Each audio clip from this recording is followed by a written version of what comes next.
I guess just to start with, you've been here for a few months. Have you gotten the lay of the land and what your charge is and what you're supposed to do? Can you go over that just a little?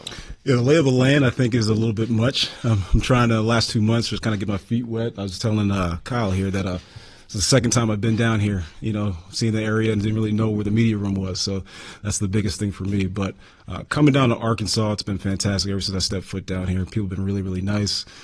There's a lot of different places to explore. My family is happy with it. They enjoy being here. So we're just happy to get started, get going. Arkansas has not been at the top of the revenue of the NIL portion of the SEC. Do you believe that revenue sharing will help make things more equitable? And secondly, do you believe the College Sports Commission, it's going to impose enough, structure to fines and what have you to work in that regard? I think we got to just find the right players, right? I think overall, when you're competing with money, the money is the money. I think at the end of the day, we got to get the right people for Arkansas. I think that's the biggest thing. And our fan base wants us to be extremely competitive. I'm extremely competitive. All of our coaches are extremely competitive. We're going to get the right players for Arkansas. That's the most important for us. We'll compete with some of the money issues that are going to be out there. I think a lot of the cap stuff that we're going to see going forward is going to level it out a little bit more so that we can compete from a money standpoint. But I think it starts with the players. We got to get the right players for us. Yurchek talked to us in June about you filling out your staff and hopefully having some things in place by August. Can you tell us how you stand and how you see the structure of your staff? Well, I don't have a staff in place, and I think we'll go over that as when the time is right. I do think we've gone back and forth about a few positions that will help us in the long run. But talked to a few people. I'll be honest about that. We talked to a few people about different things, and I think it's about getting the right people in to help us out and be a part of this because it's important we get it right the first time. So we'll get the right people in, and when the time is right to disclose all that, we'll let you guys know. What made you feel like you were a good fit at Arkansas and it was the right time? Initially I didn't think I would be. I thought initially coming from the pros, getting into the college landscape, this climate of things was a bit different for me. Working in the pros with the Celtics for the last 12 years, it's all I knew, right? And so I think coming down here and being a part of this, as soon as I got down here, started talking to people, it made it abundantly clear that it was a challenge that I wanted to take on. It was a challenge that I wanted to be a part of. The people that I've been introduced to since I've been down here, the people that are in this office, that work hard every single day, that have held my hand a lot through this whole for our last 2 months here, have made it really, really easy to kind of be a part of this and say I made the right decision. And obviously you have your background with professional basketball, but now it's in that whole athletic department. Just how are, skills that you acquired there transferable or translatable to, now dealing with football rosters, etc.? I'm very collaborative. I work with a lot of different people. I'm able to kind of be a chameleon in some ways. And I also think that this position, this role, leans more so into strategy. I think being able to kind of look at a cap, not just in the present year, but 2 years, 3 years from now, giving my opinions to coaching staffs of how they could go about, going around the cap and figuring out ways to get players that they want in. I think that's important, right? And then, of course, we have great staffs that do a lot of the recruiting. They have scouts in their staff. They have personnel staffs. We have some of the best in the country across the board. And so we're going to lean on them a lot to do a lot of the heavy lifting there. And we'll continue to give them advice, on how we can put rosters together in a way that's very beneficial to only the athlete as well, but also the university. Arkansas passed a bill to make NIL deals exempt from state taxes. Do you think that that's helped you at all? Rev share exempt, yeah. I think that's helped you at all? I think it has in some of our discussions with some of our athletes that we would like to get in. I think they understand that if they go somewhere else and, more money is being taken out of their pocket, that's not what they want to do. And so it's helped us. I would assume it's helped us a little bit, just closing the gap on some of those potential deals out there. But, we have more to offer than just, non-state taxes. We're the University of Arkansas. We should see ourselves that way. Follow up on that. Are the majority of athletes even kind of aware of that landscape, and is there a plan to kind of push for more legislation to help in that? I can't answer that, but I would say that we want to be as transparent with our athletes, our incoming athletes, our current athletes. We don't want to keep them in the dark. We want to educate them, right, so that they have all the information that they need to make the best decisions for them and their families. We want to make sure that, when they come here, they're not feeling like we're pulling the curtain over their eyes and treating them the way they shouldn't be. Because at the end of the day, we want to get guys here and have them stay here. Right. Well, we want guys leaving if they're going to the NFL, NBA, MLB, or they're just graduating, right, matriculating out. So we want guys in our women's sports also to be here, want to be here, stay here, and help us win, but also at the time get a great education and be able to come back and say I'm a University of Arkansas Razorback. Non-revenue / Olympic sports are certainly a part of it, but how does the department approach allocating money to each sport, percentages? Yeah, we can't talk about percentages and how we allocate those funds currently, but I do know that we will be making sure that all of our sports teams have a way to compete at a high enough level. We want to make sure that the teams that are participating in our rev share at a high level, that they have what they need as well. But even if our other teams that are not participating in rev share, we're going to do everything we possibly can to make sure they're a part of a structure that helps them get the players that they want and what they need to be on a competitive level. So, we're working through all that. I think there's no easy explanation for all of this stuff. We're just trying to figure out the best course of action for our team and our university. I mean, you touched on a little bit ago how you were kind of unsure your fit, what it would be at Arkansas. I'm curious, when you talked to the higher-ups and Hunter Yurachek, What was it about their vision that sold you to come here? I mean, I've worked for Danny Ainge and Brad Stevens, two of the best leaders that I've ever seen. Like, those guys are extremely humble. They work hard. They're open. They take ideas from some of the oddest places out there. They're not afraid to make mistakes. And I think it was easy when talking to Hunter over and over again that I could see a lot of that in him, where he was able to be a person that was open to new ideas and to create a vision of all this, right? We're going in a direction that college sports has never seen before. And he hasn't been afraid to kind of jump into the deep end and try new things. So I commend him for that. I appreciate him for that. A lot of us here are very appreciative of the ideas that he's brought to the table and the ability to come bring ideas to him every single day. So it's been great. It's been great being here. And then also, when you kind of look at the landscape of college athletics, you have your big three sports and then kind of the other sports. Curious for you, what's the focus when it comes to trying to get some of these smaller Olympic sports on that same scale that everything kind of evens out? Well, like I said, I mean, it's communication with their coaching staffs, what it is that they need, what it is they think they need. And then, like I said, being as transparent with the players and student athletes as best we can. What do they see their needs are? How can we help meet them halfway? And if we can't do something, we just can't do something. I'm not afraid to say, no, we can't do this. We can't do that. But I do think being as transparent so that somebody can make the right decision for themselves and their families is important. Thanks. Real quick, like how back to the staff. Do you have an idea of how many people you'd like to hire to be a part of this general manager staff? Yeah, enough to make this all go. I think that's the end of the day. We want to make sure we're bringing the right people. I think it's quality over quantity at this point. If we get the right people in to help us do what we want to do, and it's not just me; it's for the entire department as well. We're going to be leaning on some of these people to help us make some big decisions going forward, and put us in a position to be successful in the long term. Like a couple months ago, you're a part of the defending NBA champions, right? And in a sport that you played in college. Just you talked a little bit about the competitive nature and the challenge, but just why? Like, what made you want to make this jump and come here?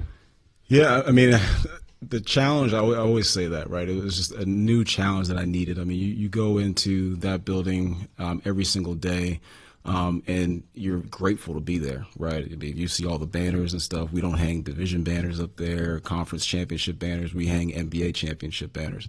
And you see the wide open banner every single day with just a blank banner for the next one to come along. And the people there, more than anything, I'll continue to miss and appreciate. I'll lean on all those guys. Obviously, they went through the draft last night, but when I looked at it, I said, you know what, I could continue to do this and kind of just be on the straight every single year, summer league, preseason, 82-game season, trade deadline, right, draft, free agency. Let's run it back again. Let's run it back again. Let's run it back again. I wanted to kind of get off that hamster wheel, try something different, where every single day I'm being forced to kind of step away from my comfort zone, try new things, meet new people, and then just kind of be solution based, a lot more often than we were in Boston. In Boston, we had a lot of smart people in the building. They still do. They have a lot of smart people. And what's going to happen, continue to happen, is that they're going to continue to churn out new talent every single year. And I just felt like, why not get out where I can and try and help someone else, and can I take on a new challenge that makes more sense at the time? I know this might be a difficult question, but like the percentage or what you think about your own role, how much of it is maybe scouting, evaluation, just conversation? Like, how do you kind of define your role right now and what you do on maybe a day-to-day basis? I think it's just like pick up the pieces where things need to be picked up. I said to Hunter, just when we initially got on with this and started working and things, it's like I just want to help people out. Coaching staff needs something. They need advice on this particular rule that we're looking at. Like, call us up. Let's figure it out. If you want to talk about roster, players, all that stuff, you need a connection to somebody that I may have. Let's figure it out. So I think in my role, it's just trying to be a connector in a lot of ways, making sure every staff has what they need from a rev share standpoint, but also is brought up to speed on the new rules that are coming through that we're all kind of learning right now. We don't have a lot of answers to, but we're trying to get ahead of it and be proactive in that space. You talked about keeping athletes here, and Yep. that Arkansas is a great place to be. Now that you've been here for a little bit, what's your sales pitch to some of these athletes? Come to Arkansas. You'll figure it out once you get here. I think being in Boston, I've always been a city kid. I grew up in Boston, went to Philadelphia, went back to Boston, been there the last 14 years. And so coming down here, I used to come down here to watch, Muss's pro days and things like that. And over the last 5 years, I was doing the SEC. Primarily, that was a lot of what I was doing. And you come down here and, the 10-minute drive from the airport is like, cows and chickens and things like that. And so I was, I came down here with my wife, and, I tried to tell her, like, have an open mind, we'll figure this thing out. But I think both of us, when we got down here, we started going out, we started meeting the people. It's a sense of you just don't want to leave. And I think there's a lot of people that live here that are coming from other places. I'm talking about like LA and Chicago and Philadelphia, all these different places, bigger cities. They come down here and they don't want to leave. And so I think that's a testament to what Arkansas is. It's not just about the big businesses that are here, which is a beautiful thing to have on top of it. It's just about the culture that's down here that's being built out. And if you're not a part of it, you're missing out. You really are. Sam talked to us about when you had just gotten hired, how beneficial it is for the coaching staff to be taken out of some tough conversations with student athletes. Can you describe how that might be beneficial for you to have those conversations, and just how good it is to have a GM role on staff? I don't mind having tough conversations. I don't think that that's a bad thing either. I think that when you want an answer to a question and it's negative, it's just what it is, right? And so I think when Sam has those conversations, we want to make sure that Sam is the good guy, coaching every single day, paying attention to his players' needs, from a football standpoint, and just keeping the money stuff out of it. I think that helps him. But again, that's his situation. Every situation is different. I think for Sam, that helps him in a lot of ways, just to be able to connect with those guys on a very personal level, and be the person he is on a day-to-day basis. Allow me to be able to have those tough conversations and say, we can't do this, we can't do that, or sometimes, deliver some good news. We can do this, we can do that. So, I think it's been positive for him, and I hope it continues to be positive. Remy, I had another question about your staff. When it comes to, Hunter was telling us you bring in, a football-specific guy, a basketball-specific guy. When it comes to the football-specific guy, are you looking for anything in particular? Do you want a guy that has NFL experience, a guy that has college experience? What are you looking for in that role? No, so we haven't really talked about exactly what we'll end up landing on.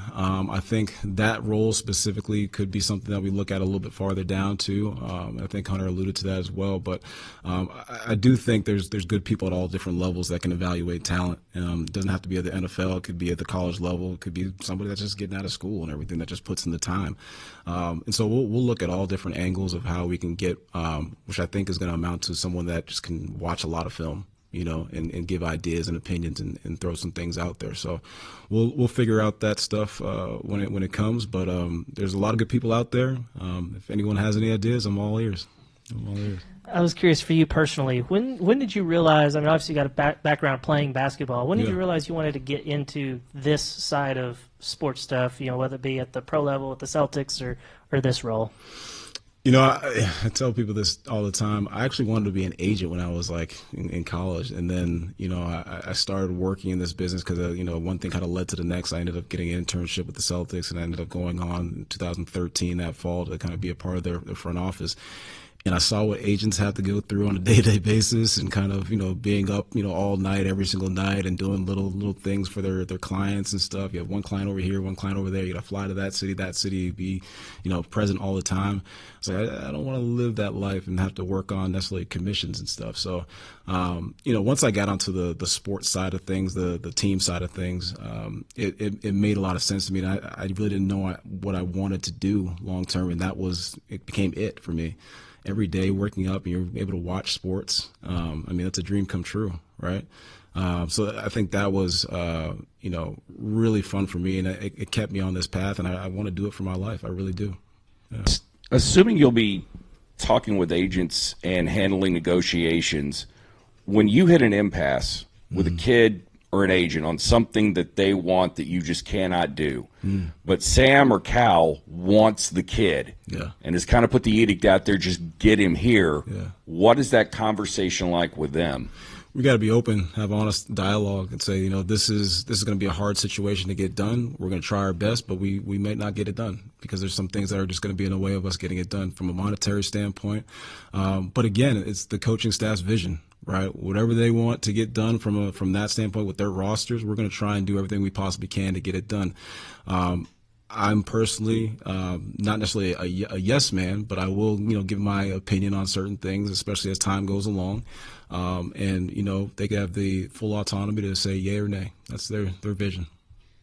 In the NBA, well, especially in the NBA now, it feels like GMs have total power over roster building, which obviously will be a much different role here. But do you see yourself having conversations, whether it's with Cal, Sam, or anybody else, if there's a dispute, if they're leaning one way or another on a kid, or if there's a dispute and money's involved, will you have any say in that at all, or is it just really 100% up to the coach? Well, my staff and everybody else that's involved in this building that's touching the rev share cap and some of the NIL responsibilities, there are restrictions that we just can't, go over. And so with that in mind, from that standpoint especially, there will be some level of pushback. But again, from a player evaluation standpoint, who they want on their rosters, that's entirely going to be their vision. And as time goes along, I hope they trust me to kind of get in the fray with that as well.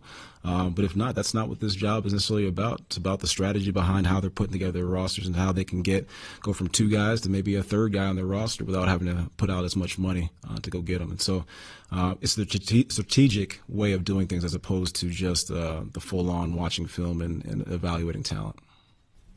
What is yours and Hunter's approach to additional scholarships now with the settlement rules, to where I think you'd have to pledge $2.5 million of the $20.5 cap? Yeah. No, that's what we're doing currently. I think going forward it could change from year to year, but currently we're pledging the $2.5 million, and now that will be a part of that money pot that we have. So we're gonna make sure our student athletes have what they need, and scholarship is part of that.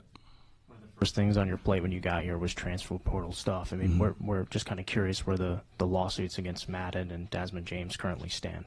Yeah, I can't speak on those things at all right now. That it's a situation where we just can't go into detail on, but I appreciate the question. I'm curious about your relationships with Sam Pittman and Coach Cal. Just how would you characterize the number of times and just what your conversations with those two have been like? Yeah, Cal's a busy guy. he's always ripping and running and stuff. I mean, he was just over in OKC watching the finals and the playoffs and everything. He's constantly in and out. My son was just at his camp the last 3 days, and so it's more so just trying to get some time where he has time. That we can sit down. And over the summertime, I know he's been busy the entire last 9 months, and so everybody's trying to get away from it all. His coaching staff has been really open to me in a lot of different ways to have very open and honest conversations. I hope that continues going forward. And then Sam has been fantastic. I mean, Sam is, you guys know, like his personality, it radiates through a room. And so, funny guy, I could sit and talk to him for a while. I think him allowing me to come in and talk to him through some ideas has been really easy. And I think he's seen some benefit from that. And I hope it continues going forward. I know some schools have laid out there what they're going to do. We're going to devote this much percentage of revenue share to football, this to men's basketball, so on. How close can you give us to the numbers that you guys are working with? Can't. But I will say that we're going to put forth, a good effort to be competitive in all of our sports from a revenue sharing standpoint. So those numbers that are getting tossed out there, we're happy to accept them and see them from our standpoint. We're just not going to do that from University of Arkansas. Will you have, I feel like we've given you a lot of job description questions today. Will you have any say or influence on potential staff hirings, firings from the coaches? Will that be part of your job, or is it strictly a roster thing? I am working with the coaches. I am working with Hunter. I am working with everybody that's here at the university to try and make sure our teams have what they need. That type of stuff is not part of what I'm here to do. Just what's been maybe the biggest surprise coming into college athletics in this Wild West world we might be in? I mean, has there anything caught you maybe off guard the first few months? No, I mean, everybody seems to be running from the burning building that is, college sports. I'm running into it, which is, kind of what I enjoy. But it's been great. I can't. There's been no complaints. Like I said, I'm busy every single day. I talk to some really smart people and everything all day long, and we're trying to solve some big issues that are going to be seen going forward in college sports. And so I'm happy to be a part of it. And this has been really, really a good start to what I hope is a long career here. Do you have a minimum number of people that you'll need on your staff, and like a football specific and a men's basketball specific and beyond that? No. This is mostly, like I said, this is a we're going to carry out our coaches' vision, what they want for their rosters, however way we can get the players that they want from a strategic standpoint and a rev share standpoint and a potential NIL standpoint. We're going to do that because we want to be as competitive as we possibly can going forward, and that's just the way that things are built right now for sure. We've already seen some schools eliminate some sports. Is that something that you've heard any conversation about since you've been here? That's not a part of what my job will entail. Understanding that, I'll certainly, communicate stuff with Hunter, and he'll communicate back with myself and everybody else on staff if any of those things ever come to fruition. But we haven't had those discussions at all. You mentioned the burning building that college sports is, and people running out of it. And one of the reasons coaches are running out of it is because the transfer portal. Kids can just come and go as they please. Yeah. Are you in favor of putting kids under contract that would lock them up to a specific university for a while? If they want to be here, yeah, for sure. I think it's when you enter a contract with someone, it's not to bind them. It's to make sure that they feel comfortable just as you're feeling comfortable. It's almost like a marriage, right? You want to make sure that they're as happy as you are with the situation, right? And if it's a situation where they're just not comfortable and they're here because their contract says they have to be here, that's not the kind of people that we want. And so, if we get players in the portal, our coaching staffs have done a fantastic job of vetting them for people that we want to have here at the university, first and foremost, and that want to be here. That's the biggest thing. So contracts are what they are and what they will be. We'll talk about those in between us and the specific player, but overall, we're going to make sure we get the right people for the university.